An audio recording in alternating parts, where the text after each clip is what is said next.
Hi everyone, thanks for stopping by on our 5 favorite things for fall blog hop.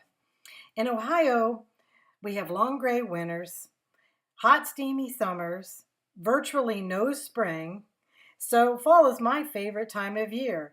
I just love the fall colors, mostly scarlet and gray. Go Bucks!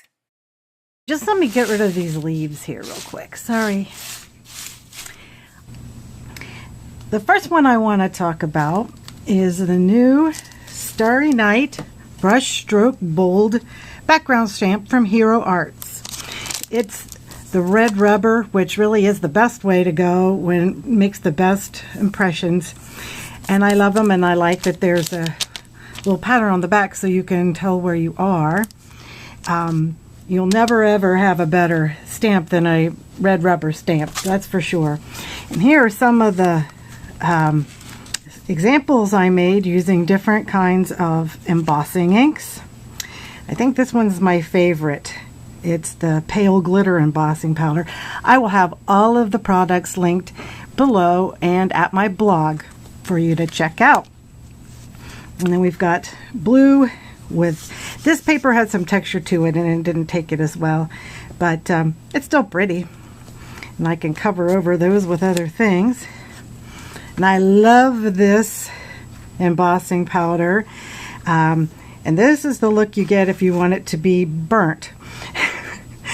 But I wanted to leave this in and show you. It's not a bad effect if that's what you're looking for, but I think it got overheated and there just wasn't as much of the solution there, as enough of the Versamark there to grab on.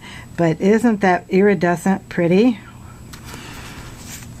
And then there's the white on white, and this I can see using watercolors or, you know, Tombows or distress inks to make a background for any occasion with this. It's just gorgeous.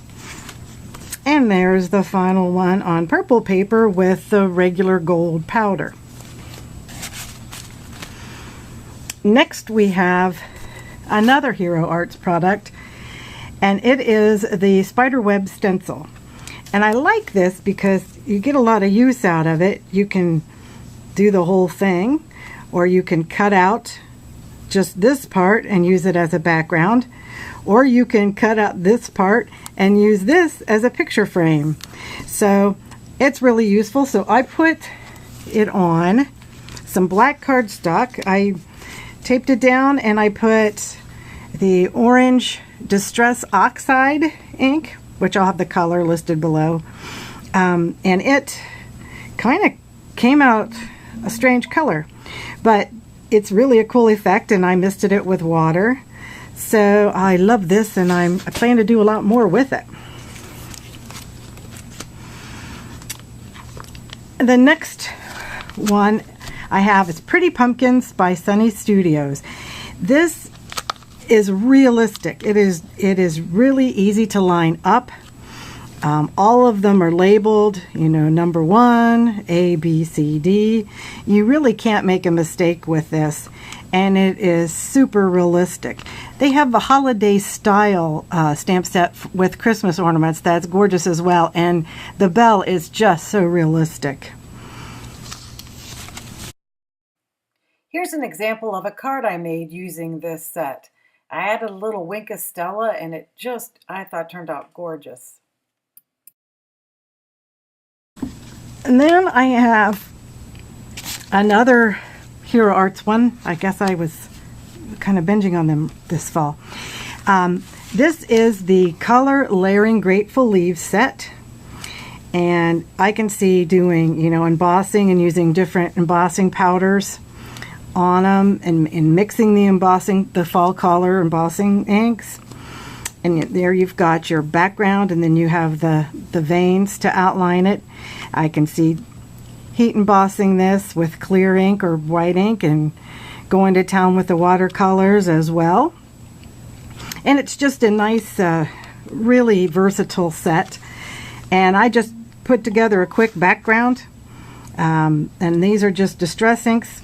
The oxides, not the regulars, because the oxides you can layer on top You can't do that with the dyes, but you can just keep going to town.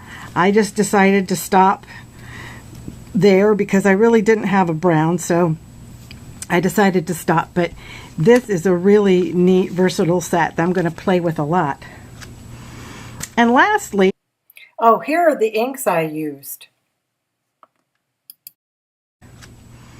And lastly, we have Waffle Flowers gift bag set. Now, this is the size the gift bag is supposed to be, and it's just darling. But this is the size that I made one. This is actually black core cardstock, and I took sandpaper and got the orange to come through, and I will list that down in the description box as well.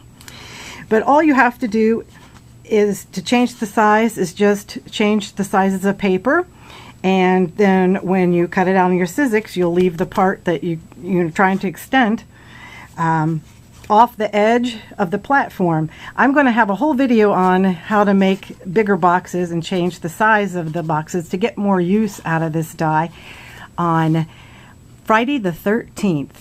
So set your YouTube clocks to record that. But anyhow, that's the difference, and we can do any kind of sizes in between. Now, this box was made with 12 by 12 paper, and that's really the paper size is really your only limitation. And here is the actual die, and you can see it fits this little box perfectly, but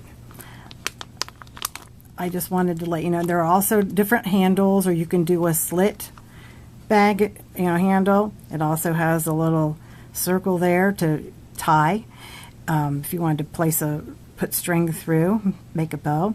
And then there are the little flowers that just come as a little bonus.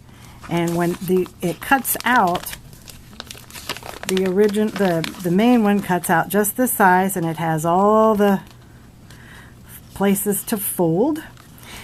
Like I said, I will have a video on that on October the 13th. I'm thankful that all of you have come to visit, and I love the likes, and please subscribe and look at the box below and give us a thumbs up if you'd like to see more videos, and hop over to my blog for more information on all of these products. And until next time, have a great day.